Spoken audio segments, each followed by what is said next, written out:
Halo, langsung kejadian di dunia cerita tentang batas dan masih sama gue Kanyo. Nah guys, sekarang kita akan nyelami bab 5 dari cerita Swantai di Monster ini. Setelah di bab 4 kemarin, kita sama-sama lihat di mana sisi lain dari Swantai sudah mulai semakin intens muncul dan ambil alih, dan Swantai pun terlihat semakin dekat dengan sisi lain dirinya itu. Mulai dari kejadian di toilet kampus, di mana saat dia bercermin, tiba-tiba dia merasa ada orang lain di bayangannya. Terus pas lihat sepatunya, ternyata kotor, dan dia nggak ingat kenapa bisa kotor. Yang ternyata itulah sisi lain dari dirinya yang ambil alih pas waktu malam, pas Swantai pingsan. Terus kejadian di bangku taman, di mana Swantai yang tiba-tiba pingsan di sekolah, terus tiba-tiba ngilang. Ternyata pas sadar, dia terbangun di bangku taman dengan sisa-sisa cemilan di sampingnya, dan ada tulisan di kertas kecil yang dimana dia sendiri ngerasa nggak pernah nulis itu. Dan isi tulisan itu adalah, kita senang di sini, kamu harus selalu sering. Nah, buatlah yang baru gabung di bab 5 ini, coba deh lo tonton kisah seru dan menguasai emosi ini dan bab satunya, biar lo paham siapa dan kenapa Swantai. Nah, hari ini kita bakal nyelam ke kisah Swantai lebih dalam lagi, gimana Swantai mulai kejebak di labirin pikirannya sendiri. Dia gak cuma perang sama dirinya, tapi juga sama lingkungan yang gak ngertiin dia. Nah, kira-kira siapa sih sosok lain dari dirinya? Apakah pelindung? Pengusaha? Dan seperti biasa, kalau lo udah siap, ambil cemilan lo, siapin fokus lo, and let's try. Malam itu, Swantai kisah badan, nafasnya tersengal-sengal. Coba ratain badai di dalam dirinya. 4 detik, tarik. 7 detik, tahan. 8 detik, buang.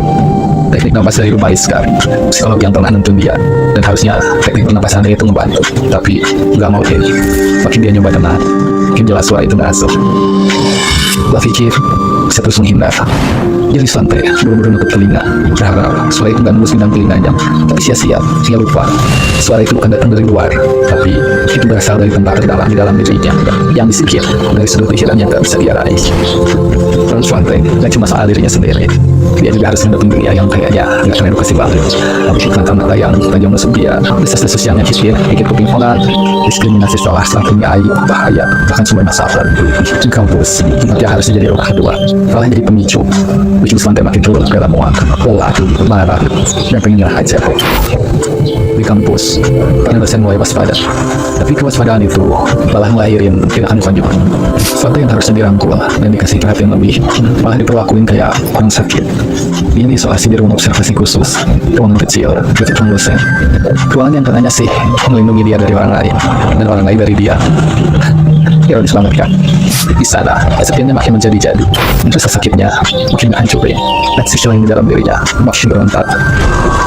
Gak ada yang coba nanya, gak ada yang mau denger. Semua orang cuma ngakim masalah Swantai ini penjahat, atau binatang buas yang siap menerkampulkan aja. Mereka pikir solusi mereka yang diisolasi, padahal justru itu yang bikin sisi lain Swantai makin kuat. Dia ngerasa ditinggal, tapi di tengah semua itu masih ada secerca cahaya, di mana seorang cewek, satu-satunya orang yang menginteraksi sama Swantai. Dia Lala. Dia sesekali datang, bawa buku tugas, terus nyoba cairin suasana pakai obrolan kecil kayak dia udah makan. Tapi dalam itu Swantai cuma ngambil. Padahal enggak, dia gak lapar. Atau di tempatnya, dia ngerasa gak harus buat makan, kayak orang yang lagi dihukum sama pikirannya sendiri. Dan meskipun nyoba buat cairin suasana, tapi masih nampak jelas bahwa ada rasa takut di dalam diri Lala. Soalnya obrolan mereka penuh jeda, kayak ada garis gak kelihatan yang sering mereka. Swantai di persimpangan, karena jadi dirinya yang biasa, karena tiba-tiba berubah 360 derajat jadi sosok yang beda. Yang tentu aja bikin Lala bingung, sampai kehabisan pertanyaan malah. Bukan karena Swantai marah, tapi karena Swantai lagi mati-matian nahan biru. Nahan biar sisi lain itu nggak muncul. Setelah betul-betul diprovokasi sama isolasi dan bisikan mikirin saling dan peralatan saja menjadi kenyataan. Pas tiba-tiba ada ketukan di pintu ruang observasi. Terus tanpa permisi, seorang mahasiswa cowok dari kelas sebelah, yaitu Yayan, masuk gitu aja. Yayan yang dulu pernah berselisih sama Swantai, tiba-tiba nongol dan nyengir, terus berkata, jadi di ruangan kenaluan saya, kabar baik, rencana mengeluh hati. Swantai nyoba nahan amarah. Dia mulai ngitung napas kayak yang diajarin Bu Mariska, tapi badannya kaku, tangan kirinya mulai gemetar. Tapi itu bukan cuma emosi, itu sinyal kalau kendali badannya bakal gila. Jangan sekarang, bising Swantai ke dirinya. Tapi udah telat. Di pandangan Swantai, tiba-tiba semuanya gelap. Asia sadar, pintu ruang observasi sudah terbuka lebar. Dia yang tergeletak di lantai. Nangis sambil mengenai layang kirinya yang tergores parah. Dan di tangan Svante ada pewaris besi yang sekarang mendorong. Terus pada Rosen dan siswa lain lari panik. Suara langkah sama teriakan bikin telinganya bingung. Tapi yang paling bikin tenang itu suara tawa dari dalam kepalanya sendiri. Seketika Svante ngerasain tekanan berat di dalam dirinya. Badannya gak sanggup nahan. Kesadaran yang perlahan perlahan mulai pudar. Terus dia pingsan. Malamnya ibunya meluk Tiara. Tapi bukan pelukan anak yang nenangin. Itu pelukan panik. Kayak ibu yang anaknya biar gak meledak. Di ruang tengah, ayahnya lagi ngobrol sama psikolog lewat telepon. Kami bertanya evaluasi lanjutan, Bu. Saya takut anak saya bisa benar-benar nyakitin orang. Ibu Svante pelan-pelan lepas pelukannya. Jalan ke ruang tengah. Terus dapetin telinganya ke HP ayah Svante. Di sisi lain, ternyata Svante dengar semuanya. Dia dengerin sendiri pelututnya di pojok kamar. Dia nggak tahu lagi apakah dia pengen sembuh terus kalian aja hilang. Tiba-tiba dirinya yang lain berbisik di dalam hatinya. Kau tak bisa sembuh dari gue. Svante ngegelek sambil berkata enggak, gue bukan Walter. Lalu sisi lainnya berkata dengan lebih halus dan misterius. Dia bilang, karena gue adalah hal yang sebenarnya. Suara-suara itu makin intens setiap kalimatnya. Rasa semakin melalui Svante. Tapi Svante saat ini masih tegar dan kembali gelengin kepala sambil bilang, enggak, jangan bikin dari apa. Tapi sisi lain dari dirinya menjawab itu dengan penuh rasa percaya diri dengan bilang, nyelamatin lo dari segalanya, dari rasa sakit, rasa kesepian, rasa kecewa, rasa takut, dan dari orang-orang yang benci sama kita. Svante berdua susah buat dia ngebantah semua itu. Dia nggak bisa bilang enggak, tapi juga nggak bisa bilang iya.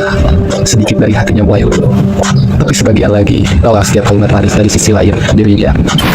Svante masih nggak bisa nampak jelas apakah sisi lain itu benar atau ilmu atau malah menyesat yang lagi nyamar. Dan nunggu Svante jatuh ke genggaman.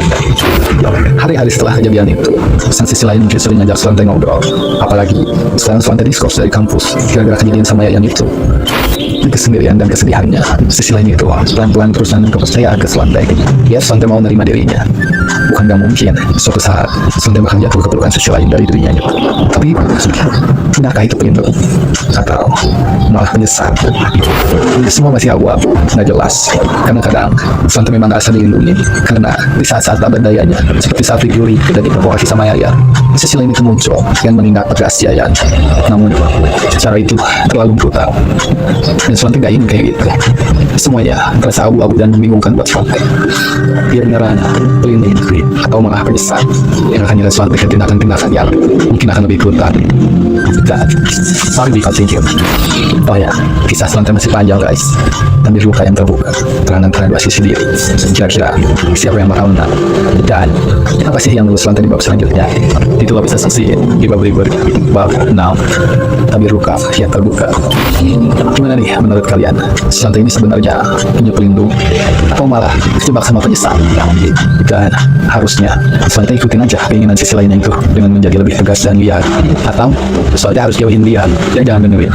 Nah, tulis pendapat lo di kolom komentar dan jangan lupa like, share, subscribe. Karena yang gak like, share, dan subscribe berarti lo lah menyesatnya. And see you on next chapter. Bye.